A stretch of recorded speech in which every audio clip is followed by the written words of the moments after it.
Y siguen las consecuencias de la guerra de aranceles. La incertidumbre principal ahora mismo es la magnitud de la respuesta de China contra la ola de impuestos extras de Trump. Y es que la Casa Blanca confirmó hasta un 50% de aranceles adicionales contra Pekín. Recordemos que Europa había pedido prudencia a China para evitar lo que decía una mayor escalada económica de amplísimos costes. Vamos en breve por todos los detalles. Soy Johnny Pérez aquí en Berlín. Destacamos. La administración de Donald Trump aplicará en total una tasa de aranceles efectivas a China del 104% tras confirmar el impuesto extra del 50% a Pekín. La Casa Blanca aseguró que Trump espera la llamada de China para negociar y que otros 70 países iniciaron contactos para discutir un trato con los Estados Unidos. El presidente ucraniano dice que las fuerzas de Kiev han capturado a 2 ciudadanos chinos que luchan por Rusia. Zelensky afirma que no es un caso aislado y pide a China que aclare la situación, además de su posición ante la guerra en Ucrania. Y tragedia en República Dominicana, al menos 58 muertos y más de 160 heridos tras desplomarse el techo de una discoteca en Santo Domingo, la capital, donde actuaba una famosa cantante de merengue. Se lo contamos.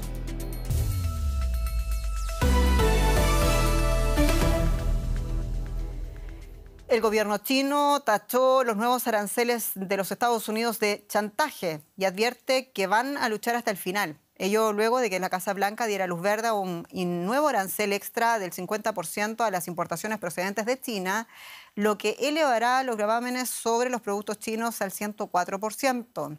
Pekín anunció contramedidas después de que algunas bolsas asiáticas recuperaran algo de terreno tras las fuertes caídas del lunes. Pese al temor a una recesión global que ya provocó ayer lunes el lunes negro de las bolsas, Trump parece descartar por el momento una pausa en su agresiva política comercial. Y vamos a ampliar esta noticia, lo hacemos desde Washington con José Díaz Briceño, periodista, con detalles. José, decíamos un 50% de aranceles adicionales, lo que supera un 100% de gravámenes contra China. ¿Qué busca la Casa Blanca en esa negociación que la vocera de Trump asegura el presidente está dispuesto a tener ahora mismo con Pekín? ¿Qué se comenta este tema allá en Washington? Así es, los aranceles contra China y otros países entran en vigor la medianoche de Washington y justamente hoy temprano el presidente Trump había alimentado las esperanzas de que pudiera llegar un acuerdo de última hora, justamente asegurando que pudiera llegar una llamada para lograr un acuerdo y sin embargo los mercados cerrando a la baja muestran que los temores siguen presentes, pues se esperaba que pudiera haber alguna tregua de 30, 60 o 90 días para la aplicación de los aranceles. La confusión aquí respecto a la estrategia que sigue la Casa Blanca es fuerte, no solo porque en el caso de China muchos en el ala demócrata y republicana están de acuerdo, sino porque se juntan junto a otros aranceles contra aliados claves como Corea del Sur o Japón, que en principio serían claves para cualquier guerra comercial ante China. Recordemos, el presidente Trump había aplicado 20% de aranceles por la crisis de fentanilo contra China, más los aranceles de la semana pasada y los anunciados ayer, llegan a este tremendo número de 104% de arancel que en principio no tiene precedente en las décadas anteriores. José, la Casa Blanca aseguró además que hay otros 70 países que están iniciando contactos para negociar un trato con los Estados Unidos. ¿Qué se sabe de ello? También concretamente esa muy difícil negociación mexicana que lleva adelante Marcelo Ebrard. Así es, 70 países son los que asegura el secretario del Tesoro han contactado a la Casa Blanca para entrar en algún tipo de diálogo y estos incluyen países como el propio Israel, que ha decidido eliminar muchos de los aranceles para la entrada de productos estadounidenses, Vietnam, que ofrece algunas ofertas para comprar productos estadounidenses también, y sin embargo la crítica de los demócratas aquí en Washington es que cualquier negociación tardaría mucho tiempo y pusieron justamente como ejemplo el acuerdo logrado por Trump en su primera presidencia con Canadá y México, que tardó 2 años en concretarse. Esto obviamente no pinta bien para cualquier negociación con otros países y en el caso de México específicamente, junto con Canadá, salieron mejor librados desde la semana pasada, 25% de arancel solo a los productos que no entran en el régimen arancelario del Tratado Regional de Comercio en América del Norte y sin embargo México sigue empujando por la eliminación de los aranceles del contenido mexicano en los autos fabricados en Norteamérica y también del acero y aluminio. Es algo que la delegación mexicana ha dicho tomará todavía mucho tiempo hacia adelante. Todo un dilema. Muchas gracias, José Díaz, en Washington. Están pasando naturalmente muchas cosas y por eso queremos ampliar la perspectiva económica y financiera. Lo hacemos con mi colega Rosa Casals. Muy bienvenida. ¿Qué tal, Jenny? Y nos fijamos en los mercados, que después de las fuertes caídas del lunes, las bolsas internacionales se recuperaban levemente este martes. Sin embargo, perdieron fuelle cuando el presidente Donald Trump decidió elevar los aranceles a China hasta el 104% a partir de la medianoche. Wall Street había abierto en verde, pero finalmente cerró con pérdidas. Y las bolsas europeas cerraron sesión con ganancias de en torno al 2%. La bolsa de Frankfurt, que el lunes cayó más de un 4%, cerró con una subida de casi el 2,5%. Y la tendencia se replicó en las principales plazas europeas. Los inversores tomaron oxígeno después de 3 sesiones de caída libre en las que se han esfumado de las bolsas más de 9 billones de euros. Pero ante la posibilidad de que el conflicto comercial escale, el clima en los mercados es tenso. Y nuestra compañera en Nueva York tiene más detalles sobre cómo ha transcurrido esta jornada. Ana Nieto, ¿qué tal? Muchos saludos. Aranceles del 104% en apenas horas para China. ¿Qué impacto tiene esta escalada de guerra comercial? Pues los casi 439.000 millones de dólares en importaciones desde China pierden competitividad literalmente de la noche a la mañana. China es el tercer exportador a Estados Unidos a escasa distancia de México y Canadá y el responsable del 13,8% de las importaciones a este país. Los casi 144.000 millones en exportaciones a China desde Estados Unidos también pierden competitividad. Para las grandes empresas de este país es un ajuste muy oneroso en sus cuentas si importan de China, y en ese contexto se entiende que hoy Apple haya perdido casi un 6% en los mercados, porque se calcula que el precio del iPhone, que se fabrica en China, aunque está intentando llevar también su fabricación a India, pueda subir de precio $3.000. Para pequeños negocios que importan madera, textiles, zapatos, productos de belleza de China, la batalla comercial es la primera línea de su obituario empresarial. Para el resto del mundo puede ser el origen de un tsunami económico, porque no hay que olvidar que Estados Unidos y China son motores del crecimiento global, y lo que está pasando en los mercados del petróleo y de otras materias primas dan la pista de por dónde van las cosas. La portavoz de la Casa Blanca ha dicho que Trump sería generoso si hay negociaciones con China, pero eso está por ver. Increíble el aumento de precios que esto puede comportar. Ana, hoy Elon Musk, asesor de Trump, ha arremetido contra el asesor de comercio del presidente, Peter Navarro. ¿Hay más señales de fisuras en el entorno de Trump? Sí, Elon Musk ha llamado imbécil a Peter Navarro, el asesor de comercio industrial de Trump. Musk está en contra de los aranceles y ambos tienen una batalla dialéctica bastante pública, por otro lado. La portavoz de la Casa Blanca le ha quitado peso a la confrontación, tratándolo como si fuera una pugna de adolescentes, pero en realidad es algo que lleva a Musk a ser un poco el líder de otros empresarios, de otros apoyos de Donald Trump, inversores que siempre han apoyado a Trump y al Partido Republicano, pero ahora no tanto. Ken Griffin, que es el manager del hedge fund Citadel, ha dicho que esta no es una política que quiera ver desde la Casa Blanca. También lo mismo ha dicho el inversor Ray Dalio de Bridgewater Associates. Y Ken Langone, cofundador de la gran cadena Home Depot para construcción, también arremetió contra Donald Trump por los aranceles. Todos ellos esperaban recortes fiscales, ahora tienen aranceles. Ana, muchísimas gracias por todas estas informaciones. El secretario estadounidense de Defensa, Pete Hegseth, de visita oficial en Panamá, ha dicho que su país no permitirá que China ponga en peligro la operación del canal y advirtió además de que empresas chinas mantienen una presencia crítica en el país, lo que aumenta el riesgo de espionaje. Según el resultado de la Contraloría panameña, institución autónoma encargada de fiscalizar los fondos públicos, la filial de la hongkonesa Hutchison, que opera 2 puertos en torno al canal, ha arrojado una serie de incumplimientos del contrato, una deuda millonaria con el Estado e irregularidades en la renovación automática de la concesión.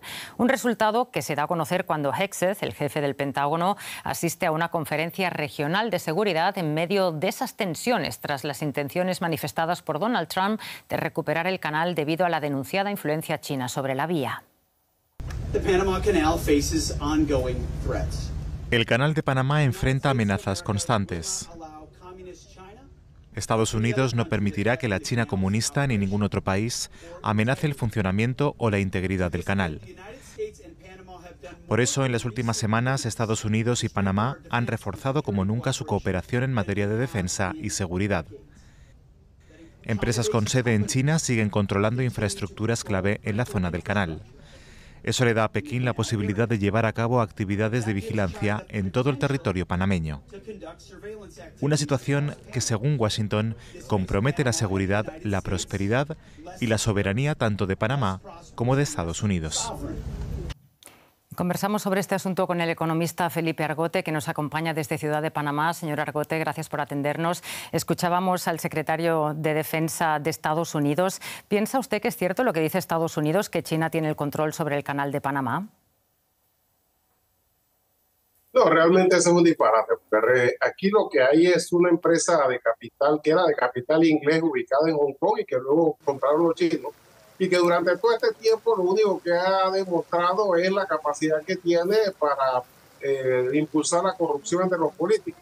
O sea, se acaba de definir que pues nos han robado 1.200 millones de dólares, algo que se sabía totalmente hace mucho tiempo, pero que se había escondido.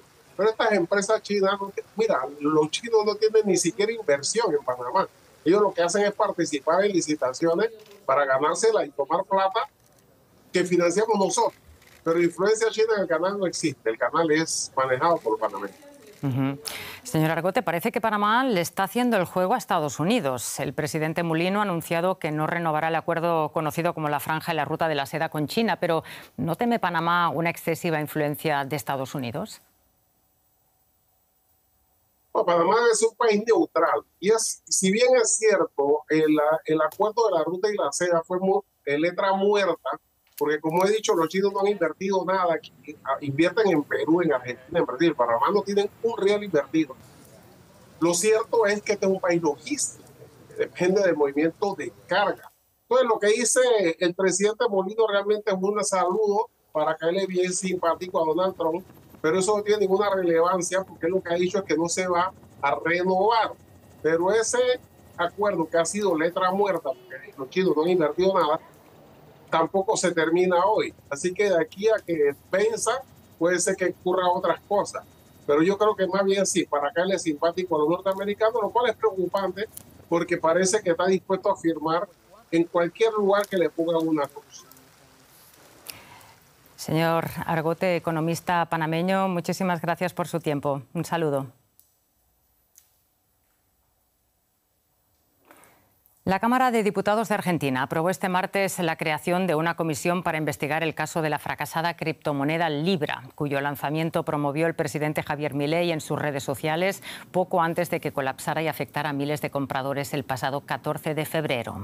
La comisión quedó aprobada por 128 votos a favor, 93 en contra y 7 abstenciones. Los bloques de la Cámara Baja tienen hasta el próximo viernes para proponer los miembros de la comisión. Investigará los hechos vinculados al lanzamiento y la promoción de la criptomoneda que derivaron en pérdidas millonarias para miles de inversionistas locales y extranjeros.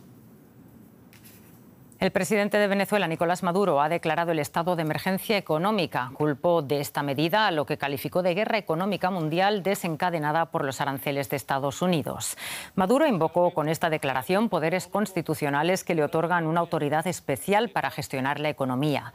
Venezuela enfrenta una subida de los aranceles del 15% por parte de Estados Unidos, que se suma a otras medidas como los aranceles adicionales del 25% a los compradores de crudo o gas venezolano y el fin de licencias a petroleras para operar en el país caribeño, como la estadounidense Chevron y la española Repsol. Y vamos con otros asuntos de política internacional, Jenny. Un anuncio o una denuncia, más bien, del presidente de Ucrania, Volodymyr Zelensky, Rosa, que ha generado bastante inquietud. Informó que 2 ciudadanos chinos que luchan para Rusia han sido capturados, dijo el presidente Zelensky, en la región oriental ucraniana de Donetsk. Zelensky, de hecho, publicó un video de uno de los combatientes capturados en la red social X y afirmó que Kiev tiene información que sugiere que hay muchos más ciudadanos chinos en las unidades del ocupante. El mandatario ha exigido una respuesta de Pekín. China es un estrecho aliado, recordemos, de Rusia, pero hasta ahora oficialmente mantiene una posición, dice, neutral en esta guerra. Y Zelensky dijo algo más, dijo en una conferencia de prensa en Kiev que China es otro país más que se involucró en la guerra de invasión rusa en su territorio después de Irán y después de Corea del Norte. Escuchemos a Zelensky. Hay una diferencia. Los norcoreanos lucharon contra nosotros en Kursk. Los chinos están luchando en territorio ucraniano. Creo que ese es un punto importante que debemos discutir con nuestros socios urgentemente. Somos un país fuerte, pero no podemos luchar simultáneamente con tantos países. Todos ellos quieren algo de nosotros. Esperamos sinceramente que tras esta situación los estadounidenses hablen más con Ucrania y después con los rusos. Y esperamos que la parte china también reaccione. Las afirmaciones de Zelensky, que hay ciudadanos chinos entre las tropas rusas en Ucrania, podría sugerir también que Moscú podría estar teniendo dificultades para aumentar el número de efectivos en el frente. Eso es lo que dicen analistas militares. El Kremlin está llevando a cabo una importante campaña de reclutamiento, la mayor desde su guerra contra Georgia. Y todo esto se produce mientras Kiev advierte que Moscú se está preparando para una nueva ofensiva en los próximos meses. Sergei Satanovsky, de Deutsche Welle, nos trae este informe. Un abrupto e inesperado final de un entrenamiento en un gimnasio de Moscú. Aquí está la policía, nos acaban de obligar a echarnos al suelo. Estamos tumbados boca abajo. Hay rusos por allí y rusos por aquí. Según contaron testigos presentes a los medios locales, los agentes buscaban hombres en edad de prestar servicio militar. Un decreto del presidente Vladimir Putin ha puesto en marcha el mayor reclutamiento forzoso de los últimos 14 años. El Estado llama 160.000 hombres a filas. El año pasado fueron 150.000. El servicio militar obligatorio ruso llama a filas 2 veces al año, pero esta vez es diferente. El gobierno tiene como objetivo no solo reclutar más hombres, sino que además se puede castigar a quienes se nieguen a alistarse con una serie de restricciones administrativas. Sabremos que la nueva ley está en vigor si vemos una oleada de personas a las que les niegan los préstamos, si les prohíben registrar o cerrar pequeñas empresas, o no pueden comprar o vender propiedades y vehículos como consecuencia del decreto. También será una señal clara si se detiene a la gente en los controles de pasaportes o se les prohíbe salir del país. La Duma, el Parlamento ruso, endureció las leyes de reclutamiento cuando comenzó la invasión a gran escala de Ucrania hace 3 años. Entonces los legisladores hablaron de autodefensa. En el plazo de un año debemos dar entrenamiento militar. Después contaremos con una reserva lista de movilización. En caso de una gran guerra contra Rusia estará plenamente justificado. Los reclutas de hoy no serán enviados automáticamente al frente, pero los grupos de derechos creen que podrían verse presionados para firmar un contrato de servicio militar que podría obligarlos a hacerlo. Antes era obligatorio pasar por un periodo de entrenamiento de 3 meses antes de firmar un contrato para el servicio militar. Pero ahora el contrato se puede presentar directamente en la oficina de reclutamiento. Eso ha llevado a que muchos firmen sin darse cuenta de lo que estaban haciendo. Además, y esto ya lo han reconocido las propias autoridades, en algunos casos los comandantes firman los contratos en nombre de los reclutas. Mientras, el gobierno de Ucrania advierte sobre una gran ofensiva rusa prevista para el fin de la primavera que podría aumentar aún más el ya elevado número de muertos. Al menos 200.000 hombres en edad militar han muerto en Ucrania y al menos 500.000 han quedado mutilados. Aún así quieren que continúen los combates. Con la vista puesta en una gran ofensiva prevista para mayo, cuando el terreno esté más seco, Rusia tiene que reforzar sus filas. Las encuestas entre los votantes rusos indican que alrededor del 80% apoya las acciones militares. Pero hay que recordar que allí es un delito hablar contra el ejército. Hay personas condenadas a más de 7 años de cárcel por eso. Aunque la mayoría de la gente prefiere que no combatan, los analistas consideran que la guerra continua favorece políticamente a Putin. La guerra es como una droga y funciona como estamos viendo. La guerra es sagrada, no se puede perder. Tenemos que ajustarnos el cinturón, apretar los dientes y luchar contra los ataques de Occidente. En medio de las conversaciones sobre un posible alto el fuego en Ucrania, los interlocutores del Kremlin harían bien en vigilar de cerca la leva ordenada por Putin y lo que está ocurriendo en los gimnasios de Moscú. República Dominicana está de luto. El techo de la discoteca Jet Set en Santo Domingo, la capital, se desplomó la madrugada del lunes, causando al menos 58 muertos y más de 160 heridos, ellos según el Centro de Operaciones de Emergencia. El presidente de la República, Luis Abinader, confirmó el fallecimiento de la gobernadora de la provincia de Montecristi, Nelcy Cruz, quien se encontraba dentro de la discoteca cuando se produjo el colapso y decretó entonces este martes 3 días de duelo oficial. Más de 370 socorristas trabajan a esta hora aún en las labores de rescate de las víctimas. Los rescatistas trabajan sin descanso para recuperar a las personas atrapadas entre los escombros de la discoteca Jet Set. Se cree que unas 500 personas estaban en el local cuando se desplomó el techo, aunque la discoteca, famosa por sus grandes fiestas y conciertos, tenía capacidad para 700 personas sentadas y unas 1000 de pie. Los representantes de la discoteca dicen en un comunicado que están colaborando con las autoridades para esclarecer lo ocurrido.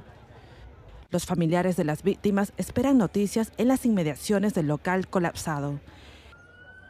El presidente de República Dominicana, Luis Abinader, lamentó la tragedia. Puedo decir que desde anoche estamos minuto a minuto siguiendo esta tragedia para tratar de que todos los recursos e instituciones de emergencia del gobierno estén a disposición como lo han estado. El director del Centro de Operaciones de Emergencias, Juan Manuel Méndez, dice que el martes aún se escuchaban voces bajo los escombros, así que los esfuerzos están concentrados en sacar a los supervivientes antes de recuperar los cuerpos de las víctimas fallecidas. Ayer en Lima se vieron largas colas, se espera para tomar el autobús. Varias líneas de transporte realizaron un paro y los choferes marcharon al Congreso para protestar contra la ola de violencia. El jueves van a volver a hacerlo. Ellos son las víctimas, dicen, más habituales de las extorsiones. Bandas internacionales, criminales y grupos locales piden cupo a las empresas de transporte y no pagar ha costado la vida de muchos de los conductores. Vamos a ver la denuncia.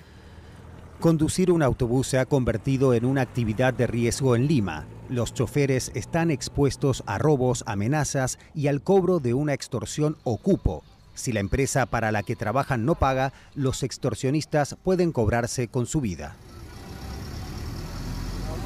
Uno de los viajes que recientemente terminaron en tragedia es el de Paul López, chofer asesinado cuando trabajaba.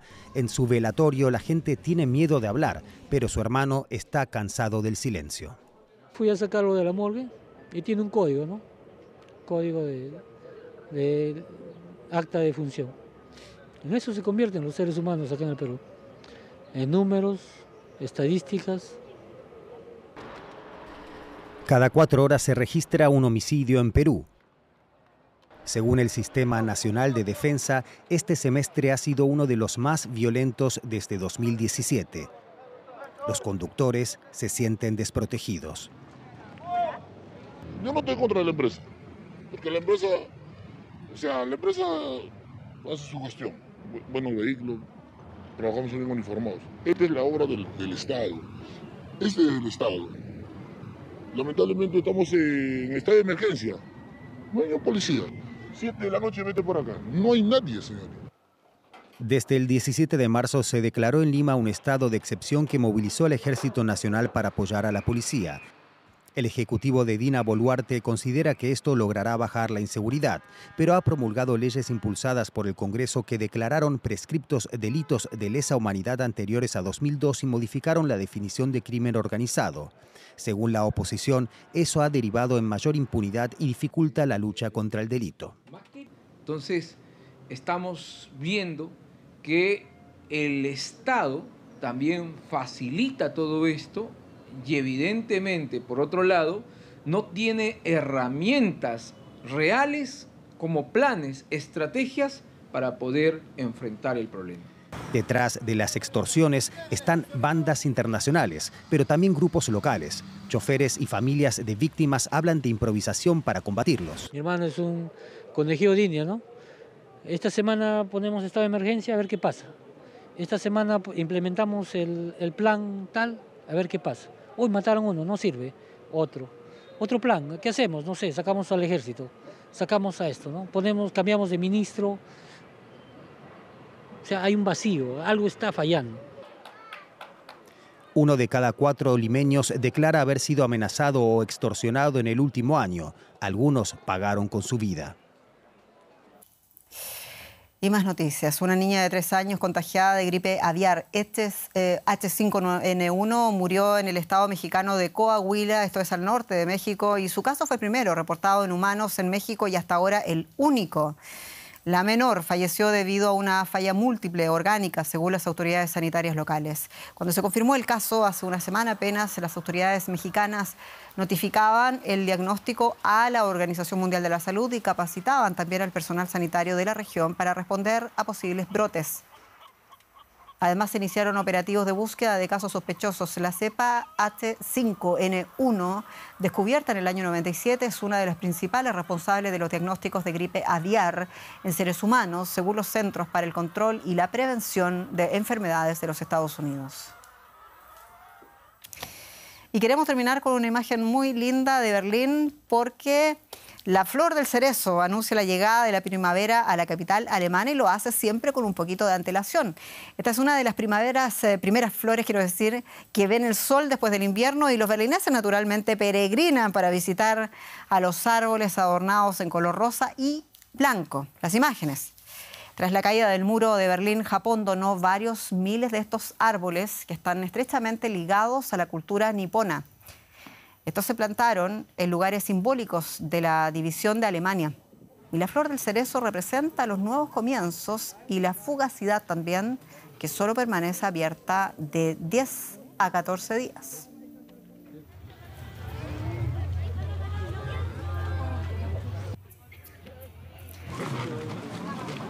Y así nos despedimos. Muchas gracias a ustedes por su sintonía. Soy Jenny Pérez, Deutsche Welle.